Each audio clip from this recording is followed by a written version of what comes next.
Hey folks, welcome to today's booth mini gathering. It's good to be with you, as always. In just a few moments, I'm going to light a candle to remind us that, bidden or unbidden, God is present. I think that's always an important idea, but sometimes there are things that make it, acutely important for us to remember that that's the case. And I think that a situation like the one we're in with COVID and the distances that we need to have from one another as embodied persons kind of accentuates the need for this truth in our lives. Even if we're only seeing people through screens and devices and all these sort of mediated ways, even if we feel like we find ourselves sort of walking around one another when we are in the same space in the interest of caring well for one another by breaking chains of transmission and all those kind of important things. Even under those circumstances, maybe especially under those circumstances, it's important for us to be reminded that we don't have to summon God into our reality, that God is present, that the earth is, I think it's Gerard Manley Hopkins who says that it's shot through with the grandeur of God, that God is present in all of life. And our job is to pay attention and to be aware of that presence. So we're going to light a candle to remind us that that's the case, that bidden or unbidden, God is present. I'm going to light a white candle. In the Christian tradition, white candles often symbolize uniquely the presence of Christ, the embodied, enfleshed presence of God in our midst, in the middle of all things. So, bidden or unbidden?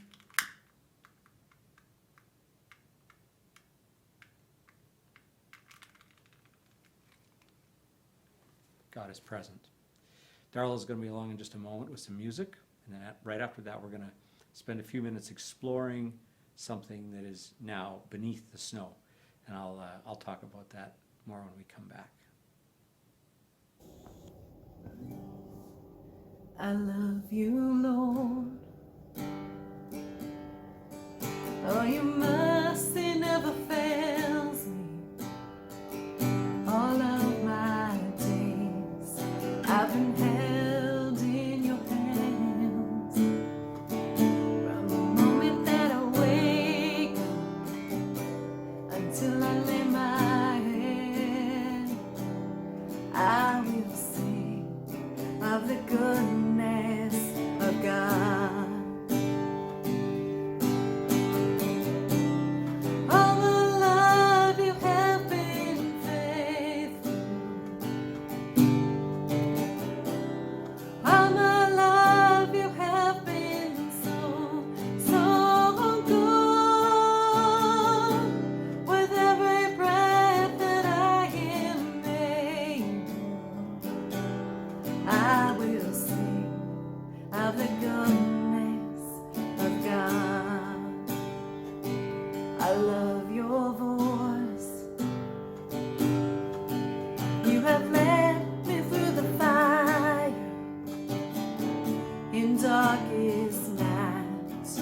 You are close like no other.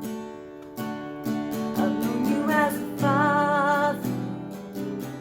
I've known you as a friend, and I have lived in the goodness of God.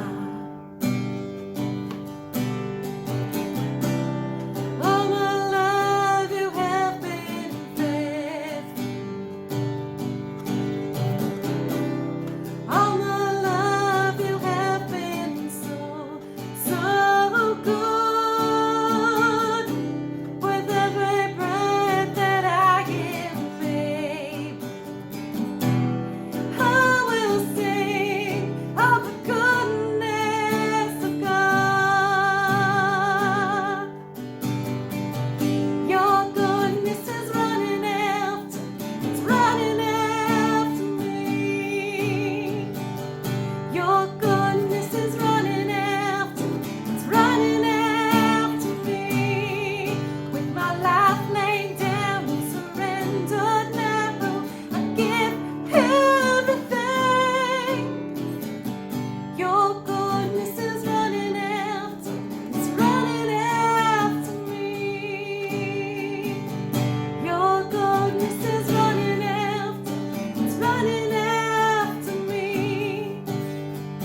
So it snowed last night, and maybe not where you are.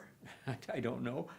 For all I know, you could be on another continent. I know there are international students that are part of our student body who may well be checking in on this as well. You might be nowhere near snow right now, but the night before I taped this, it snowed. And I've been doing a pretty good job getting our yard cleaned up. We have a bit of a yard that has some trees and all that kind of stuff, and some hardwood trees that lose their leaves generously in the fall.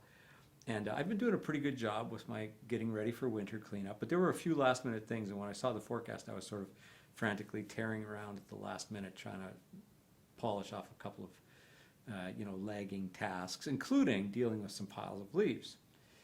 Now, all of that raking and leaf handling got me thinking about a poem. I have not subjected you to a poem for a while, I don't think. I try to pick short ones, so this won't hurt much if you're not into poetry. Just stay with me. I think the ideas in here are very accessible, and I think they're important ones for us. In any case, this one comes from a poet that I've followed and enjoyed for many years, a fellow named Malcolm Guite. Malcolm is, in addition to being a poet, also an academic and a priest. He's a Brit. He's from that temperate isle. And so when he talks about leaves, as he does in the piece that I want to share with you today, you have to forgive him for not also dealing with the snow. That's just not usually a part of the experience of early winter where he is, and so he doesn't touch on it. We have to deal with that on our own. But let me just read you a little bit of what Malcolm wrote about his experience of fall and early winter and share with you a poem that came from that and a couple of thoughts about that. Malcolm is a walker. He loves to take his walking stick and go walk through the world. And this is some of what he wrote a couple of seasons ago. I walk each morning in some woodland near my home, and especially savor, in this late autumn, early winter season, the damp carpet of fallen leaves now decaying and forming rich mulch that will feed the soil for future growth. Even in their decay, losing edge and shape, melding and blending together, there is in this carpet of leaves a kind of grace and beauty. The other morning, though, these meditations were interrupted by a sudden intrusion. There, amongst the gold and mottled leaf mold, like some harsh alien excrescence, was a discarded plastic bag.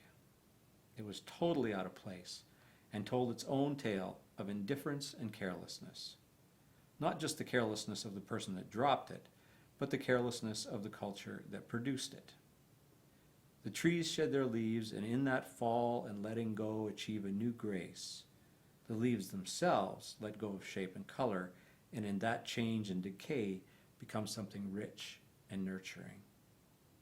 That plastic bag will just persist in unchanging ugliness, and we who made and discard that plastic will continue to be maimed and made ugly by our accumulations. We who might have learned from the trees something about the grace of diminishment and renewal. Now, there's already plenty in there we could explore, but because Malcolm's a poet, when he looks at leaves, he doesn't just see leaves, he sees meaning, and because this is what poets sometimes do. And so no big surprise that out of those musings came a poem called In Praise of Decay. If you're a poetry nerd, I know it's a short list, but for those of us in our midst that are on it, Malcolm is a big fan of the sonnet form, and so this is a sonnet called In Praise of Decay. So much is deadly in the shiny new, persistent plastic choking out our life, the landfill of each ego's empty stuff, where poison and possession still accrue. So, praise him in the old and moldering, in pale gold leaf fall losing shape and edge, in mottled compost, rustling and rich, from which the stuff of life is still unfolding. Change and decay is what our plastic needs to break the bleak persistence of our waste. Pray that we learn the lost arts of our past, the arts of letting go and sowing seeds, that secrets of the lowly and the least might save us from the dreadful things that last. Last stanza one more time. Change and decay is what our plastic needs. Don't be literal now, we're listening to a poem, remember? Change and decay is what our plastic needs to break the bleak persistence of our waste.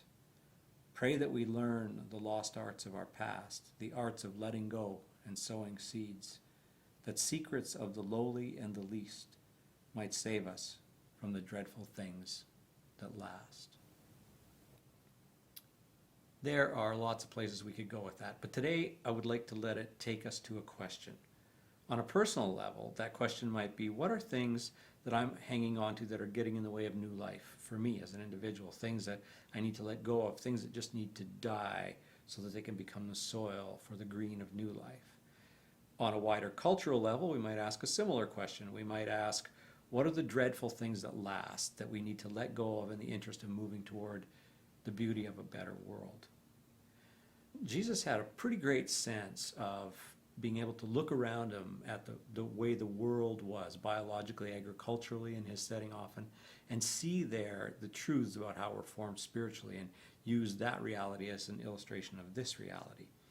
And he put it this way. He said, unless a seed falls to the ground and dies, it remains only one seed. But if it dies, it produces many seeds.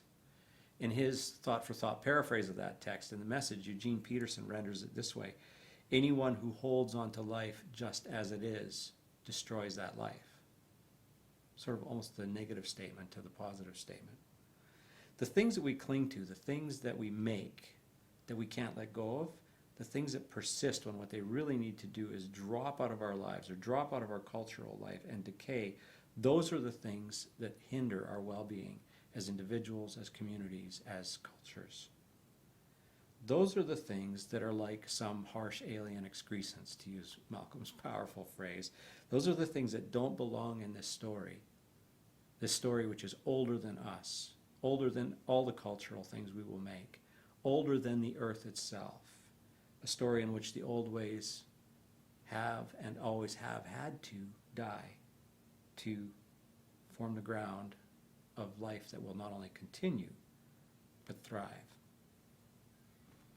We have some choices to make, right? It seems like we have the agency to make things that don't belong in the story, but we also have the agency to put them down, to say, enough with that. I'm going to let that die. I'm going to watch for the good thing that could grow out of that. I'm going to nurture the good thing that could grow out of that. I'm going to nurture it, among other things, by continuing to put down the things that might hinder it, that might choke it out. I'm going to let them rot so they can feed the roots of what is good and lovely in my life, between me and other people, and in the world around us that we all contribute to making. Things to think about. Thank you, Malcolm Geit. All right. Peace, everybody. It's been good to be with you. We'll chat again soon. Bye for now.